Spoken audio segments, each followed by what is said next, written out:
need to talk about something really tough today, but it's so important. It's a story about a place you go to get better that became a place of unimaginable suffering. It's about a system designed to protect us that just looked the other way. This isn't just about one hospital, though.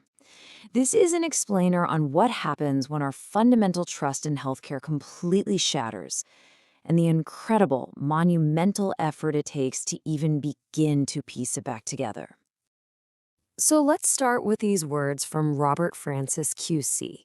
He's the man who led the public inquiry into what happened at Mid Staffordshire Hospital in the UK. And what he uncovered was a tragedy so deep that it sent shockwaves through the entire health system, becoming a global warning for what happens when things go horribly wrong. We start with his words because they put the focus exactly where it needs to be, on the people who suffered. Let me just paint a picture for you. For years, inside this hospital, patients were left in their own filth for hours. They were left thirsty, literally begging for water they never got. They were suffering in pain while their calls for help were just ignored. And look, this wasn't a case of a few bad apples or a couple of off days.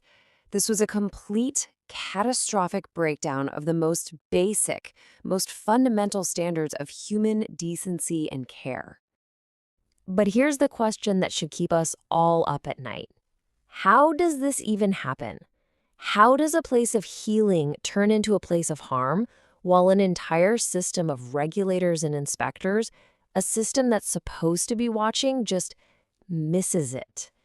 The answer is terrifyingly complex, and as you'll see, it points fingers in every direction. Okay, so here's how we're going to break this down. First, we'll dig into the unthinkable failure at Mid Staffordshire itself. Then, we'll look at the anatomy of that neglect to understand why good systems can go so bad. From there, we'll shift to solutions, what a trustworthy system actually looks like, why the patient's voice is absolutely critical, and finally, the huge lessons his tragedy holds for all of us.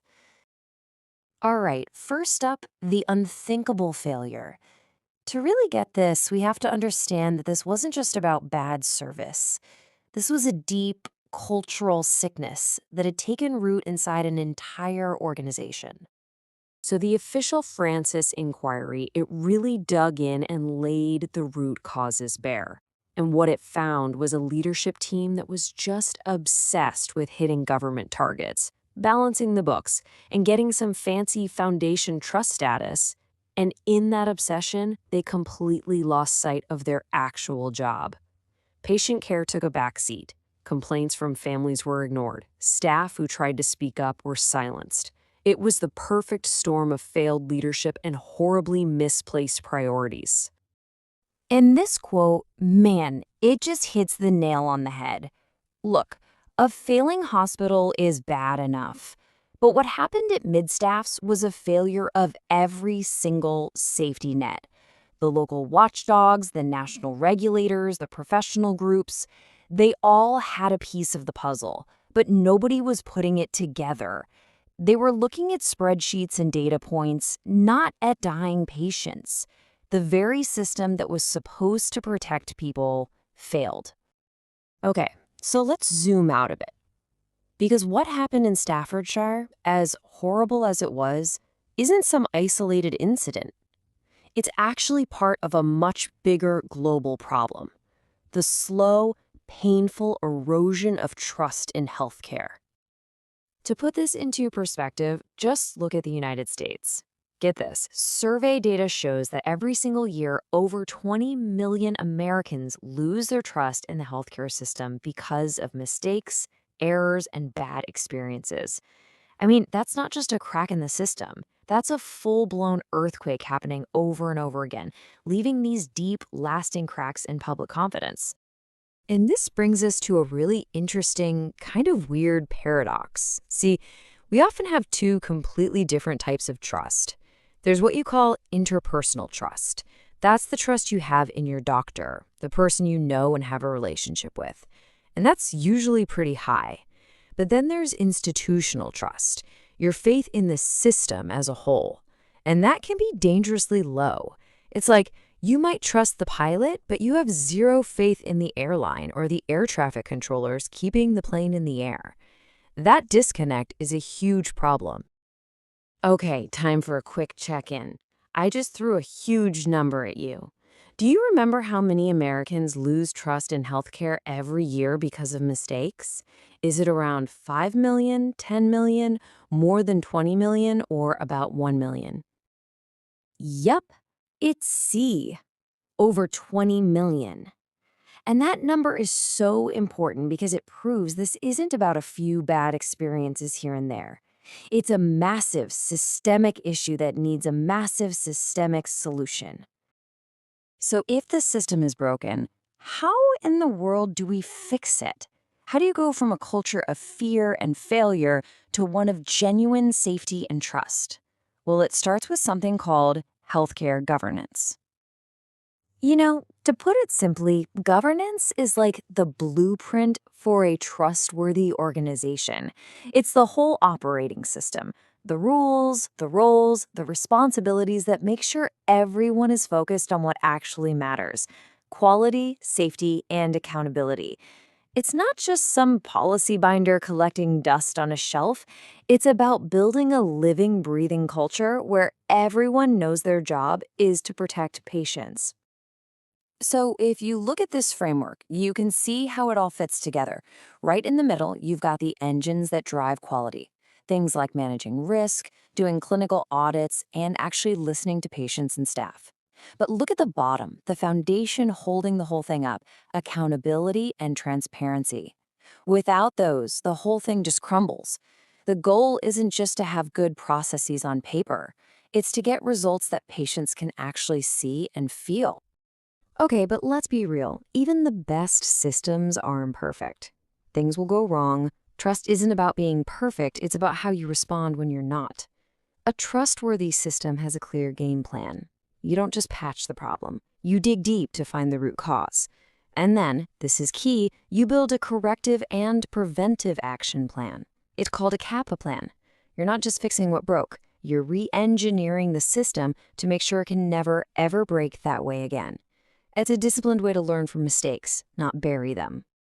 Now, this whole process is the polar opposite of what happened at mid-staffs, right? So let's see if you caught the why behind their failure. What was the leadership there focused on instead of patient safety? And the answer is B. They were chasing national targets and trying to balance the books. The business of the hospital became more important than the people it was supposed to be caring for. And that is the exact toxic imbalance that good governance is designed to fix. All right, this brings us to what might be the single most important piece of this whole puzzle: the patient's voice. Because here's the bottom line: you cannot build a system for patients without building it with patients. You see, this requires a total shift in how we think about healthcare. For too long, patients have been seen as just, passive recipients of care. But that's all wrong. Patients are experts in their own experience. A trustworthy system knows this. It actively seeks out their lived experience and uses it to shape everything, from hospital design to board-level decisions. It's about giving the people the system serves real power to change it. This quote just says it all, doesn't it? To rebuild trust, you have to completely flip the script. You have to stop designing things from the inside out and start seeing every single process, every policy, through the patient's eyes. Because in the end, that's the only perspective that truly matters. Okay, but what about when things do go wrong? A huge part of being transparent is the apology.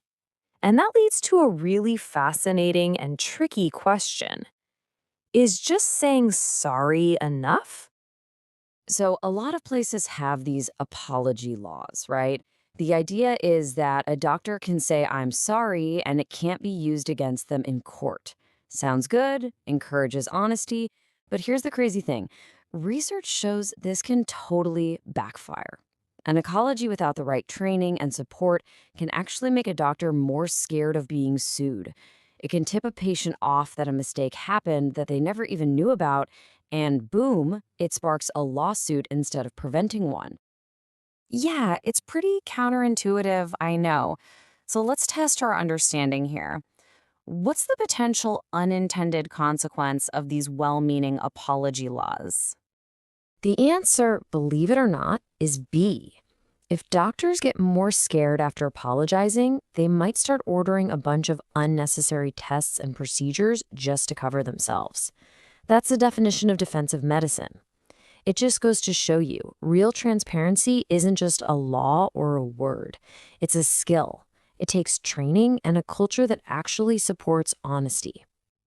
Okay, one more quick check. Circling back to that all-important governance framework we looked at earlier. It defines the core values of a healthy system. So which one of these doesn't belong? Yep, the correct answer is D, financial profitability. And this is so key. It's not that money doesn't matter, of course it does, but it can't be the core purpose. The core purpose must always be quality of care, patient safety, and the human experience. Period. All right, let's pull all these threads together. We've walked through one of healthcare's darkest chapters. So what are the crucial, non-negotiable lessons we have to take away from this if we ever want to build a system we can all truly trust? So, what are the big takeaways here? First, a patient-first culture isn't a suggestion. It has to be the #1 priority, from the top to the bottom. Second, transparency isn't optional. It's the bedrock of safety and trust. Third, you need that strong governance framework to hold everyone accountable. Fourth, patients are not visitors. They are active, essential partners in their own care. And finally, you have to kill the culture of fear and replace it with a culture of learning. This is the roadmap. This is how we make sure a tragedy like Mid-Staffordshire never happens again. These are big ideas, but they're useless if they don't lead to action. So, one last question for you on the practical side of things. When a failure happens, after you figured out why it happened, what is the single most critical next move? That's right. It's C. You have to develop that CAPA plan. This is the crucial step. It's where you stop just understanding the problem and start actively solving it for good, so it can't come back. So, I want to leave you with this final thought. What happened at Mid-Staffordshire wasn't just a failure of process. It was a moral failure. It was a system that lost its values, that devalued human life. And rebuilding that trust, well, that isn't just a job for a CEO in an office or a government regulator. It's on all of us, as citizens, as patients, to demand a system that reflects our deepest values: compassion, accountability, and an unwavering respect for every single person.